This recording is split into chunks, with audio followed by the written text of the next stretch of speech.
The 10inaRow Celtic Show is a Hail Hail Media production featuring Paul Larkin and Graham Wilson, so it may contain sweary words and adult situations that may be discussed. If you're in the company of underage Tims, turn off the show now and listen back later. Hail Hail, and keep the faith.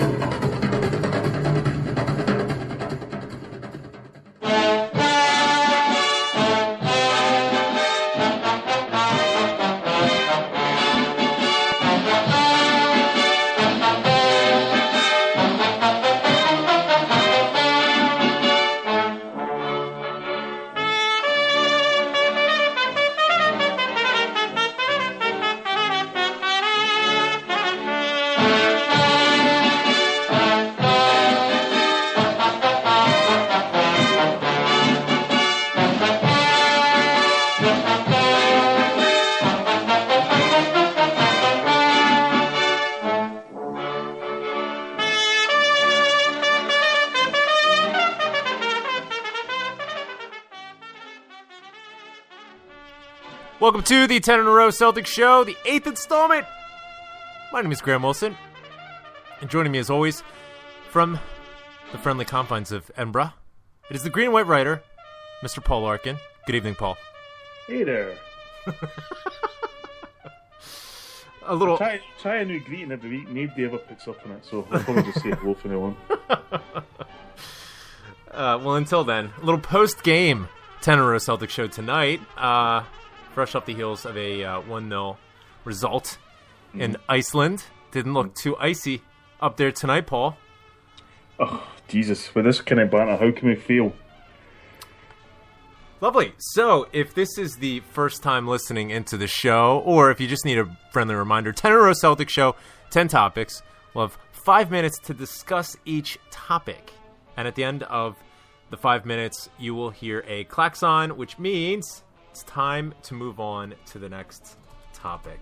Ah, is that what it means? Right, okay. That's the cue, Paul. Now, you've been doing some traveling recently, I also noticed.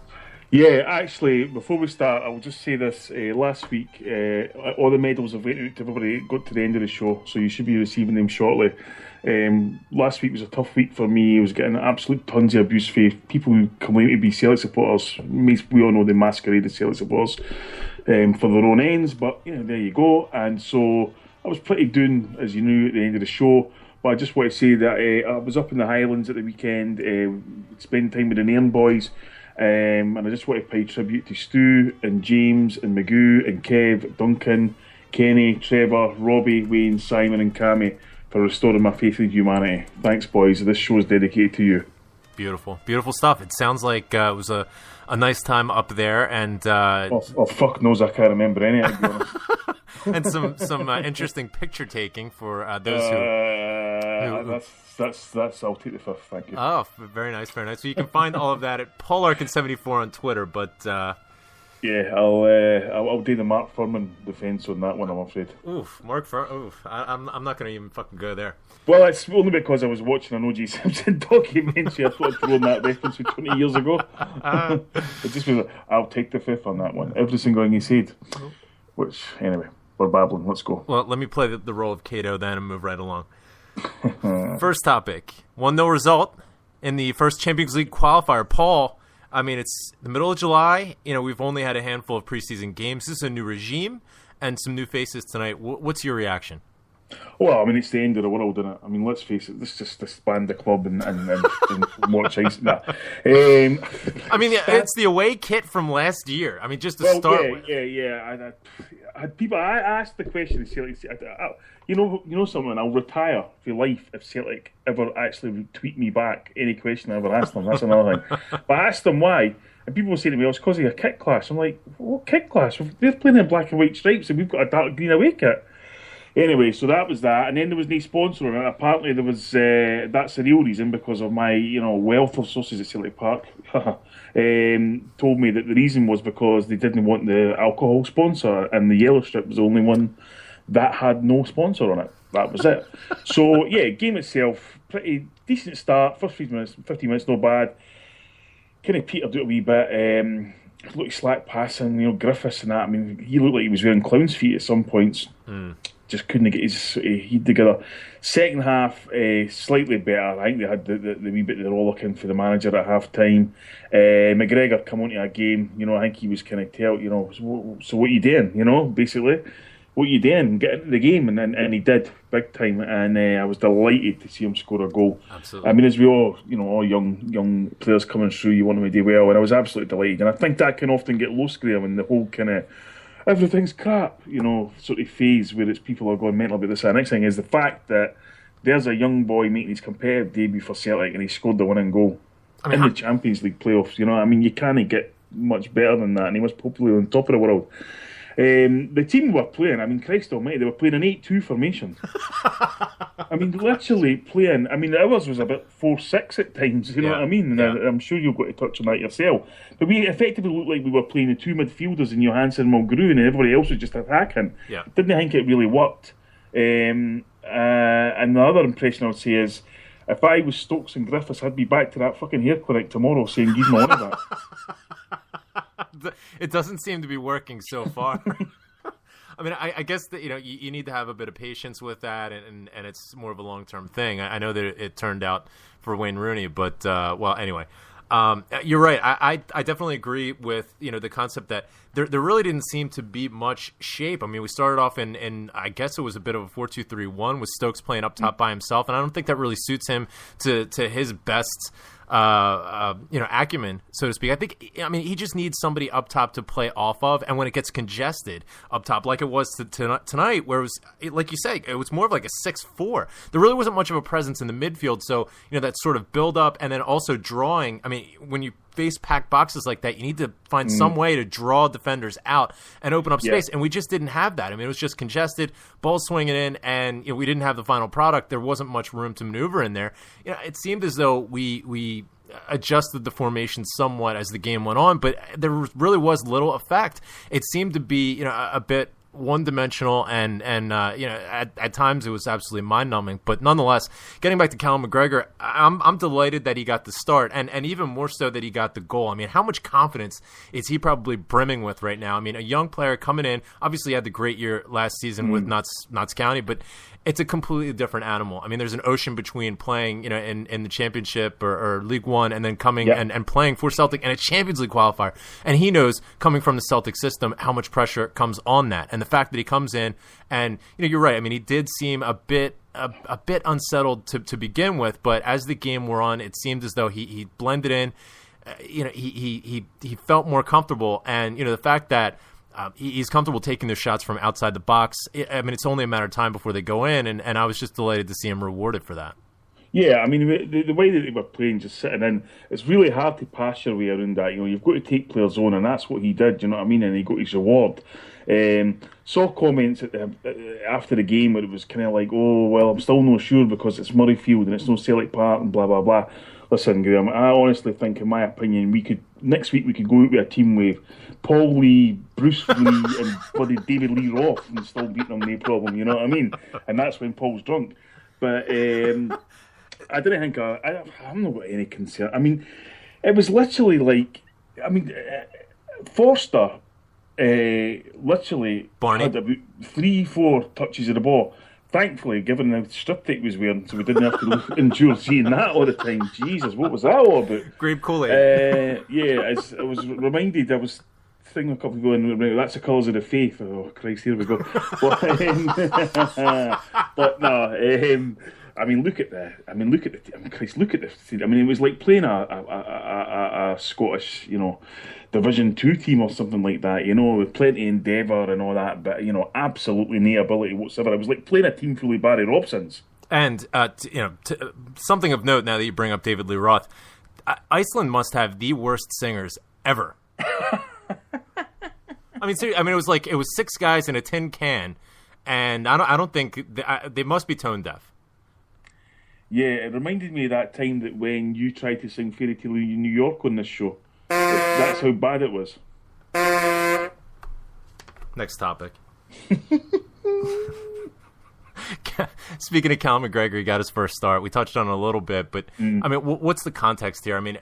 He's given the fact that he comes in, and it seems as though Ronnie wants to, given his precedent, and what he did with his former club, bringing young players up and developing them, it seems as though, we have a situation here with Callum McGregor. I mean, obviously you need to deal with it delicately. I mean, look at the situation, what happened with Tony Watt, but every kid's different. Every kid's going to adapt differently. I mean, look at what's happening with Liam Henderson. But the fact that he comes in, grows into the game, and then scores a goal, I mean, it seems as though he's going to have a consistent spot in this team, at least in the near term. Well, he's clearly been pegged by the management team. I mean, I think it is notable the fact that, Callum's out there playing in Iceland and Tony was out playing in Stenhousemuir today. So, you've got to kind of look at that. And I think, as I say, the first half I thought it sort of passed him by a wee bit. Again, what you touched on with the formation, didn't think it suited him. I think somebody had a word in his ear at half time, told him to get on the ball more. He did. He created more space. He was always looking for the pass. There's certainly more to him than just being a striker or anything like that. That's for sure. You know what I mean? He's always looking for the pass. He's always moving the ball. And dare I say, he looked to me like a bit of a young Chris Commons at times. Mm-hmm. And I mean, obviously Commons himself will be looking at the game thinking, Christ, I mean, he could have been replicated his 32 goals for last season in that game, the amount of shots he had. But certainly Callum McGregor, I mean, it's one of the ones where throughout the season, he's on loan, and I didn't think many of us have really agreed with the loan situations, because very, very few players have actually come back for these loans, Graham, and then going sort of progressing the first team and so on and so forth. Okay. So therefore, it was a wee bit of a surprise to see Callum McGregor in the team, but there you go, and that's what it's all about. And I'm sure Ronnie Dyler, will be saying, that's kind of why I'm the manager, and user or Dick's just try to predict what I'm doing, because I know what I'm doing, and therefore, anyway. What was noticeable as well, Graham, I noticed 2 or 3 times, Dyler was always on the kind of touchline back and forth, and then Collins and Kennedy sort of sat back, and they were constantly discussing things. And I think there was a couple of sort of comments, about Dyler. Whereas when Collins came in, who's going to be really? I think there's no doubt Ronnie Dyler's the boss, and you seen him when he was encouraging McGregor as well. So yeah, I mean, it's another one to add to the fold, and like Liam Henderson. I mean, I certainly don't think, Graham, that team we've seen tonight is going to be the be-all and end-all team. No, but certainly it's always good to see players like McGregor coming through. Absolutely, and I'm so glad that you touched on the connection between McGregor and Chris Commons. I mean, so often tonight, that's one of the things that stood out to me was McGregor and Commons occupying the same sort of spaces, the same areas, and I think they do fulfill similar positions. But what I believe this will allow Chris Commons to do is get forward a bit more and open up space, like we talked about. This isn't going to be the last time that we're going to go up against one of these packed boxes, and I think Chris Commons can be useful in moving from that spot, just I guess in the hole. Just behind the strikers and moving back and forth to draw defenders out of sync and open up space. Cal McGregor, I feel, is going to be more of the sort of disciplined midfielder that can set the table, if you will. But it is promising. It's promising to see, like you say, the championship and specific clubs in the championship are not going to play a style and a system that's even going to be remotely close to what we have at Celtic. And I echo your sentiment that we should have them here. We should have, even if it's in a limited role coming off the bench. I mean, we didn't see a lot of that in Neil Lennon's tenure, but I'm looking forward to, and it seems as though Ronnie Dyler is going to have a much more proactive with the strategy with the kids. Well, yeah, and I mean, I think everybody's, it's amazing how players, I think, so the spotlight goes on them, and suddenly they're everybody's cup of tea. I mean, the latest one's been Pookie. Why is Pookie not playing? Why is Pookie? Then he came on and reminded you why Pookie wasn't playing. You know what I mean? Yeah. These are the manager's calls, and that's it. I mean, as I say, it's a developing thing. We've got 6 important games, really, and effectively 4 of them are away from home, Graham. You know what I mean? Therefore, we've won the first one, right? Job's done. You know what I mean? Wasn't that great, etc.? They're not great aside. I expect us to scalp them next week. Doesn't matter if it's Murrayfield, Murray Park, or whatever. But as I say, Callum McGregor, yep, definitely, and looking. I mean, he looked me a confidence, a young Celtic boy, and hopefully, this is going to be starting big things for him.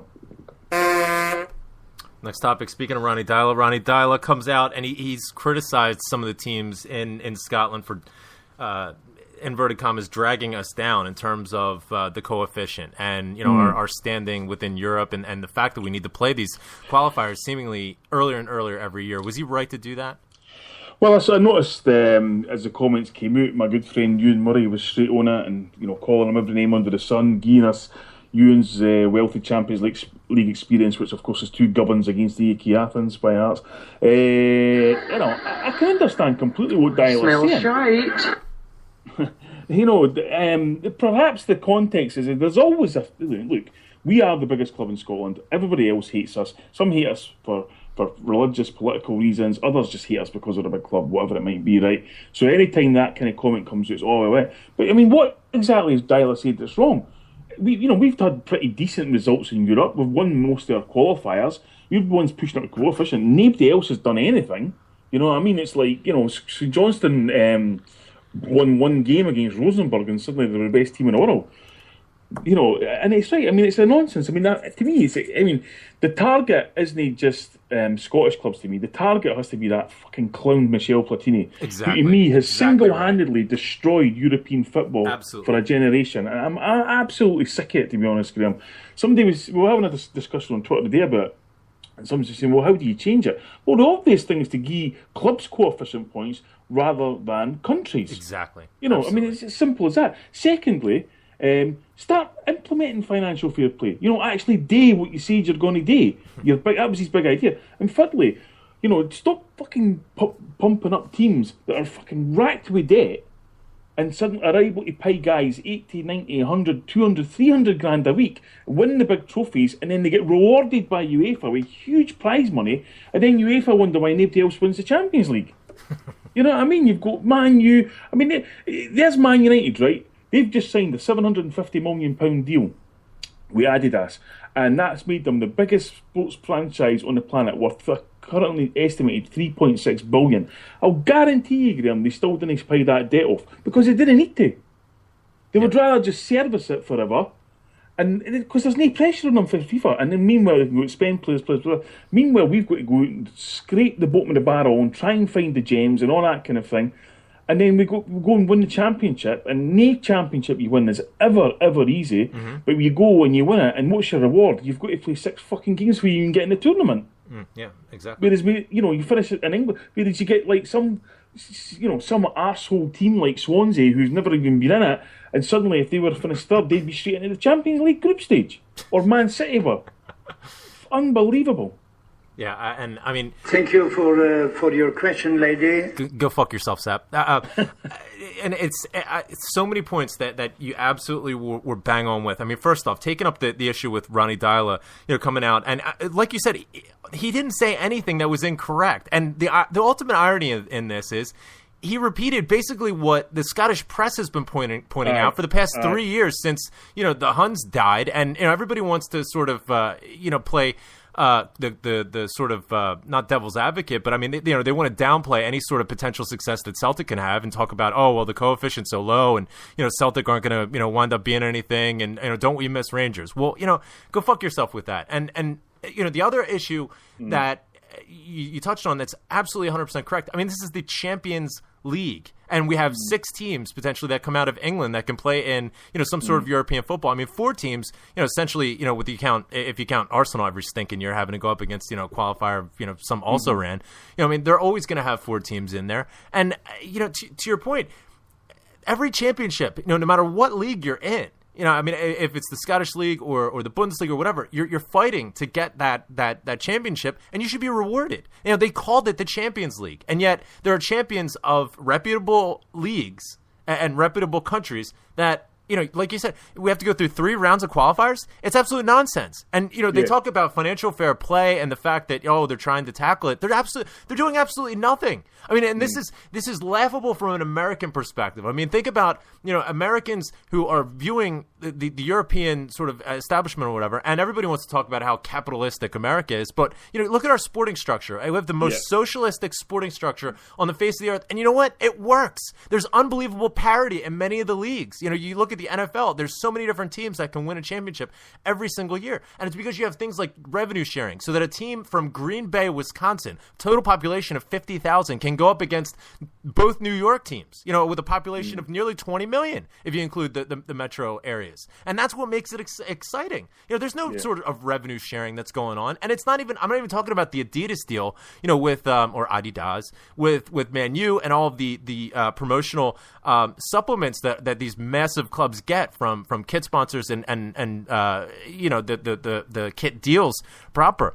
Aside from the regular sponsorship, I mean, think about the television money that is so prorated for these bigger clubs. I mean, it's the game is rigged for these big clubs, and you just basically shit on the smaller clubs or the clubs that come from countries that don't have that sort of wealth injection. It's absolute bullshit. I mean, look, it gets my fucking wick because we've got the arseholes that run the game in Scotland. What do? They give fucking European places to teams that fucking is runners up in the Scottish Cup final and whatever, and it ends up with a series of dross teams that are out before anybody's even the tan's even faded in the summer. We have Hibs, record defeats to bloody Malmo. We're not talking about fucking, AC Milan here, and suddenly, and yet that doesn't really affect us and that kind of thing. And then we have a fucking SPL. Doesn't bother to change the league, and doesn't do anything at all to try and change the fixtures so that teams have actually got fucking a chance of actually playing a few games before they actually go into Europe. And then, I applaud Aberdeen going out a couple of games, win, fine, great. That's what we want to see them all doing. Absolutely. But for fuck's sake, it's like, it really annoys me when I say, look at the way European football, and you just say there with the money, and they say, it's the same as Scottish football. Is it the same as Scottish football? Look at the fucking money we give these clubs. Our fans go and fill their grounds. The only team in this country that goes and fills their grounds, and already he's moan about us. You know what I mean? We're basically propping these clubs up, and they're still never happy. And because they fucking can't run their finances and run their club properly, that's somehow our fault. I just don't understand it, Graham. I don't understand it either. Next topic. Charlie McGrew is wearing the captain's armband in Scott Brown's absence. I think Scott Brown was a miss. I know that's not going to be sort of an agreed sentiment amongst a lot of people. That was my opinion, especially with tonight, struggling with shape, things of that nature. Is Charlie McGrew captain material? No for me. Nah, no for me. He divides opinion, Charlie McGrew. I mean, he did a heart operation. He probably asked Charlie to perform it. It's just that kind of loyalty there. But he's a decent player and whatever. But to me, he's not a natural leader at all. I was a bit disturbed when the manager said that, because I just thought, you must be joking. You know what I mean? Some of the comments he came out with last season regarding the cups and wanting to play Sefco and that, it was kind of like, you're no in tune with anybody here. You know what I mean? You just really aren't. I'd actually like to see us go on a kind of different route with the captaincy, Graham, and I'll throw this one out there and I'll see what you think. I think, to me personally, the absolute ideal captain replacement for Brown would be Mikael Lustig. Yes. Because I think he leads by example. He's a consummate professional. Never get an ounce of bother him off the park. Every time he opens his mouth, he talks sense. And he's a very good football player. Mm. Yeah, I would agree with that 100%. I think that, and using the Lustig example, I mean, and pointing to tonight's game, there were several situations where Charlie McGrew, I mean, obviously he's playing a holding midfielder role, and oftentimes he would drop back even into defense. When you have the center half splitting and somebody needs to fill that central role, but it seemed as though he was caught between two minds in a couple of situations. Maybe gave the ball back to Van Dijk with a bit of a slack pass, put him in a bit of danger, and it seemed as though there were several moments where Van Dijk and Mulgrew were butting heads. When you look at somebody like Lustig, I mean, I think that, it's not a knock against Charlie Mulgrew. Charlie Mulgrew is a fine football player. I mean, and he's a huge asset to Celtic, but I think that Lustig has more of a football brain, where he can read the flow of the game. He has a good vision of the entire park. That's exactly what you want, to make sure that, you can see everything in front of you. You can, issue feedback when it's needs to be. And he's not afraid to, you want your captain to be vocal with the referee and sort of manage the game with that. And he's certainly, not shying away from that. I mean, we talked a little bit in previous weeks about Stefan Johansson perhaps at some point stepping into that role. And I definitely think that that's something, that's in his future, so to speak, especially with Scott Brown, perhaps getting onto the tail end of his career. And Stefan Johansson, hopefully will be with the club for years and years to come. But Michael Lustig has been with the club now for, 2.5 years, and he's done extremely well. I mean, he's been a fixture at right back. I think he has the respect of the staff, the support, and the players, where that would be, an ideal sort of situation. Charlie Mulgrew, for me, I don't know if he has the composure or really the mentality and the wherewithal to wear the captain's armband. And it's not just one of these token things where, you throw the armband around and whoever's out there just takes it. In my opinion, it's an important function. And I think Scott Brown has done exceptionally well in that. And that's such a huge reason why he's going to be missed over these next 3 months. Yeah, I mean, obviously, different tangent of Brown's ability. I think Brown is a big influence on the team. I just think I'm never 100% with Charlie in that holding midfield role, particularly as you step up in Europe, because I just don't think he gets about the pitch enough, Graham, to kind of play that role. We all know when we play in the Champions League, you need midfielders that are going to be on top of your opposition all the time. Charlie's just not that kind of player at all. He just is not that kind of player at all. He just doesn't have the legs to get around the pitch. He has got great vision. He can find a pass, and he can go through purple patches, scoring great goals and stuff like that. But to me, you have two types of captains. You have one who's your kind of Roy Aitken, Billy McNeil, let's get up and at them kind of thing, or you have your kind of Paul McStay, lead by example. Yeah. And Mikael Lustig to me is that kind of person who just leads by example. He's a consummate professional. Everything he does is brilliant. He was a guy coming to our club when people, I'm not sure about him, and then he just grew and grew and grew, and before you knew it, he was up there competing, going toe-to-toe with the best in the world, and no looking at his place, and that's why I think he would have been a better replacement for Scott Brown. Agreed.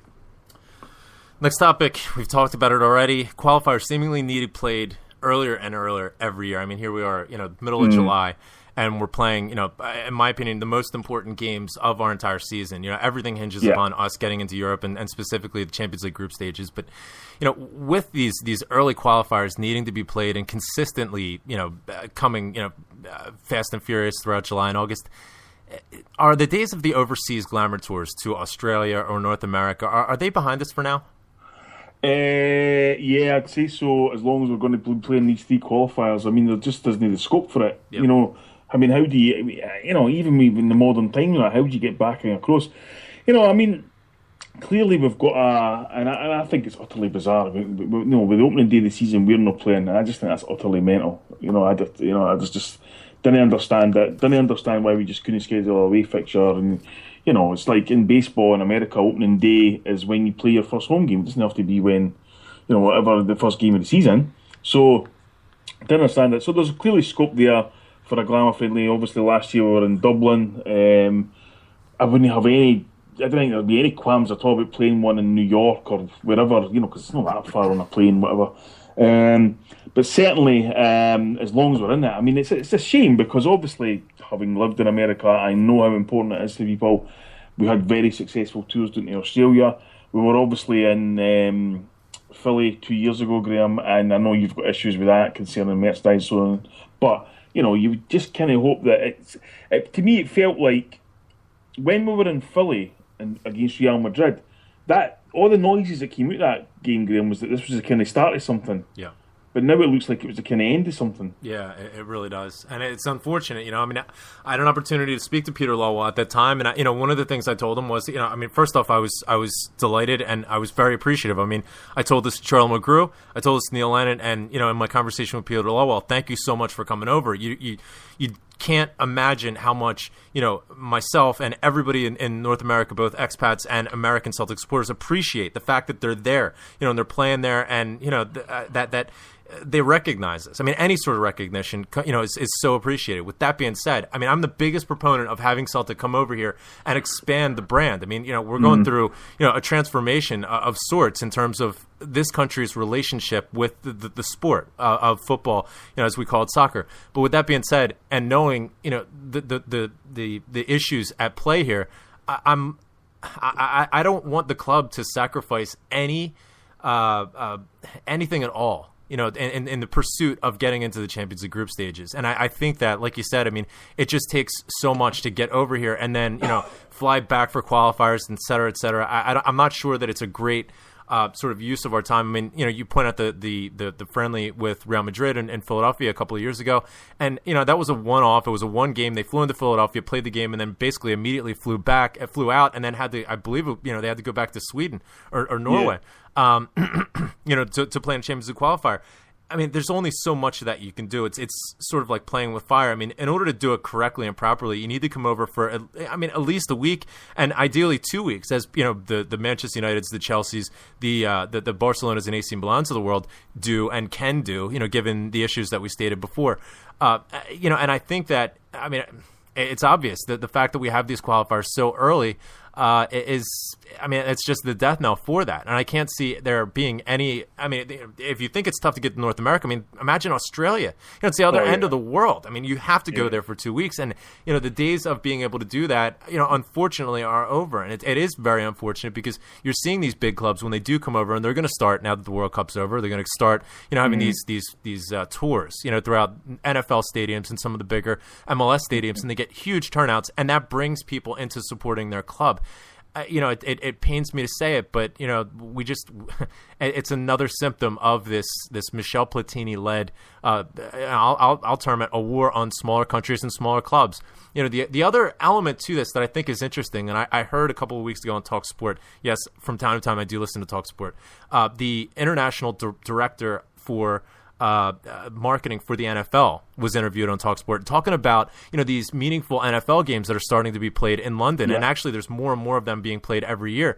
And his response, they asked him, what would you think about a Premiership club coming over, perhaps in January or February when the weather tends to be crap in the UK, but maybe going over to Florida where it's still 70 degrees and the weather is gorgeous, throughout large stretches of the southern part of the United States. How feasible, how plausible would that be? And he was very positive about it. I think that might be a great option and a great idea, instead of coming over in the summer months where, let's not kid ourselves. I'm just coming in from work right now. It's 95 degrees and the humidity is unbearable. I couldn't, run down the street, let alone, run for 90 minutes. But, we're talking about winter breaks and trying to come up with something creative and some sort of outlet for that, maybe a bit of a break in the season.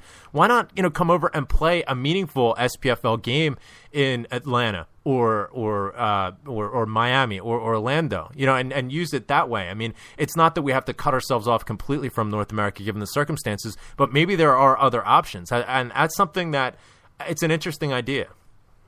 Yeah, I think, touching on, you do need to go over there and spend time. My experience in New York, I saw AC Milan and Macy's, 34th Street, and I also saw Juventus just kicking about Times Square. Like Del Piero and all that was just there, and it was just like, and again, like most people didn't know who they were. It was, so I went to AC Milan, I top signed Hernan Crespo and all that was there, Nesta. It was empty, but football fans had that opportunity, and bear in mind, I'm talking when AC Milan was there when I saw. That's 10 years ago, I think. So, we're still growing in that, but it's. Perhaps, look, I think as well, that, let me just extend this a wee bit as well, I think that it's kind of the same way with Ireland as well, as you've got to you can't just go into Dublin or wherever in Ireland and sort of go, right, okay, we'll send over a team and we'll play a game and then we'll just piss off again, or we might go to the Celtic Show in the Jervis Centre or something like that. You've got to sit in support there.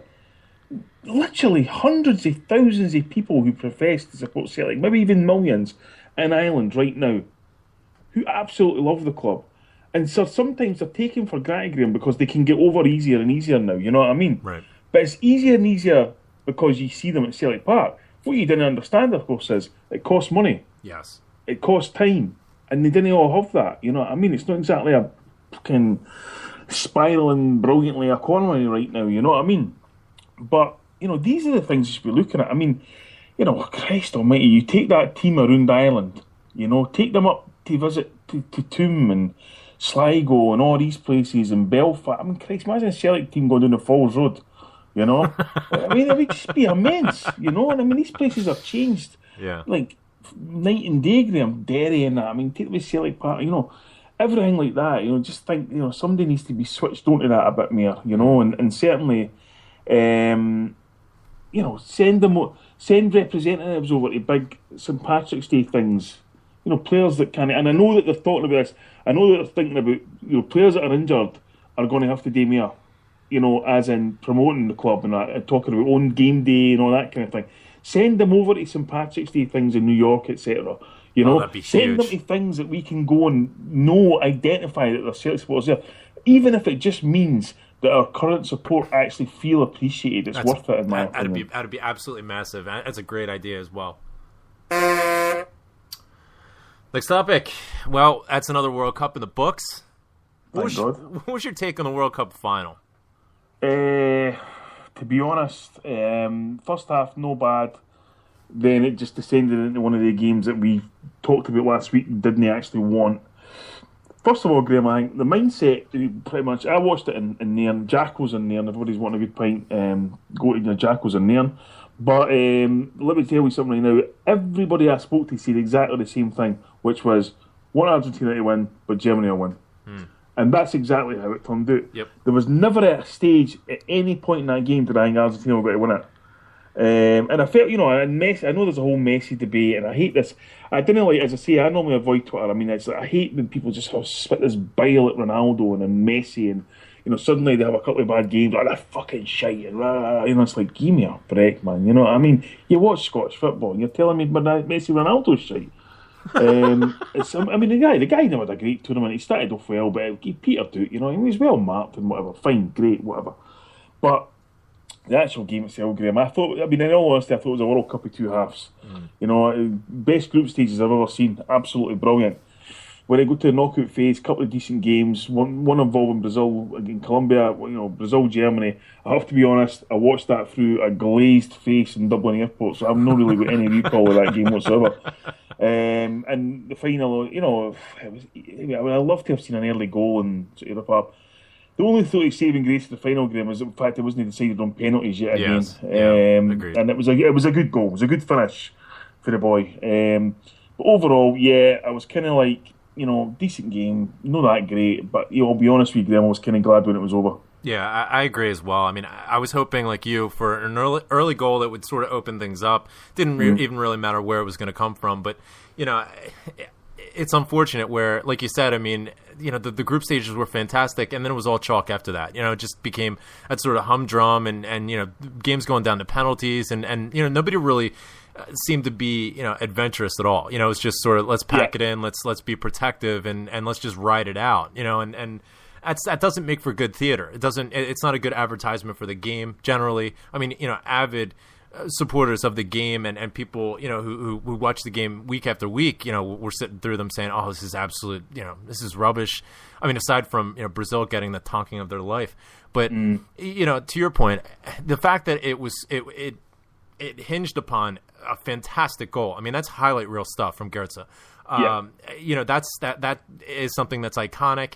That's something that you can sort of remember it by, but the unfortunate part was that you have talent. I mean, I know that this Argentina side was ripped, and they're absolutely pish, and they don't stand the test of time, et cetera, et cetera. But I was just hoping with all of that talent, especially in the final third, especially from an attacking element. They have questions with their back line, but you were just hoping for some sort of magic and some sort of spark to come up from Messi that that where he could generate it. I mean, you have players like Kun Aguero, who I mean, just a couple of years ago was the toast of the Premiership, and it looked like he was completely switched off. I mean, a lot of that is he didn't have the opportunities, and when the opportunities came, I mean, it was just absolutely dreadful. You could see the pressure was mounted, and the pressure was I want to avoid using the generalizations and the stereotypes of the German team and Germans in specific, but it just didn't. But it just didn't seem like there was any sort of pressure. It didn't faze them, and when you saw the Argentinian players, you could see that it was such a weight on them. Once Brazil was out, all of that weight went onto them. Their fans were immense, and me as a neutral, I wanted them to win, and I wanted them to win for Messi. And their fans, but at the end of the day, it was just too much. Yeah, I mean, look, I think it was kind of summed. Argentina kind of summed up. I thought their best player through the tournament was Mascherano. Yeah, absolutely. I mean, being a sort of hardcore geek about football, I thought his block in the game was just unbelievable, where he just got the toe in front of the guy. He's about to just pull the trigger and blast him through. It was unbelievable. And, I can appreciate that kind of thing. And yeah, I do. I mean, he's one of the players where people can't stand him and that, but I tell you, you'd love him in your team. Absolutely. Fighting for you every week. But and he tore his anus. Well, he tore his anus. Well, you're the expert there. I mean, I don't know.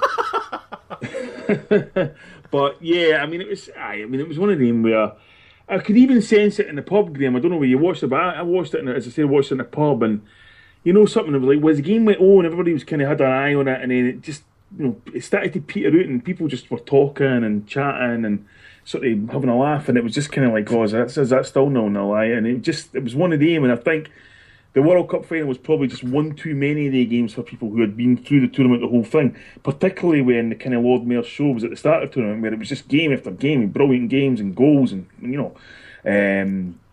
Van Persie's header and all that kind of thing, and Tim Cahill was going, this is going to be immense, you know what I mean? And then it kind of started to tighten up a bit, and as we said, after Brazil had been demolished by Germany, there was never going to be any chance of Argentina getting the same, because they were always going to tighten it up. Yeah. But I mean, it was. I think it was certainly a hell of a lot better in South Africa, and. But, as I say, my international football kind of interest isn't that high, and it kind of waned as the tournament went on, to be honest. Thank God Celtic's back. Mm. Next topic. Is Messi now the whipping boy?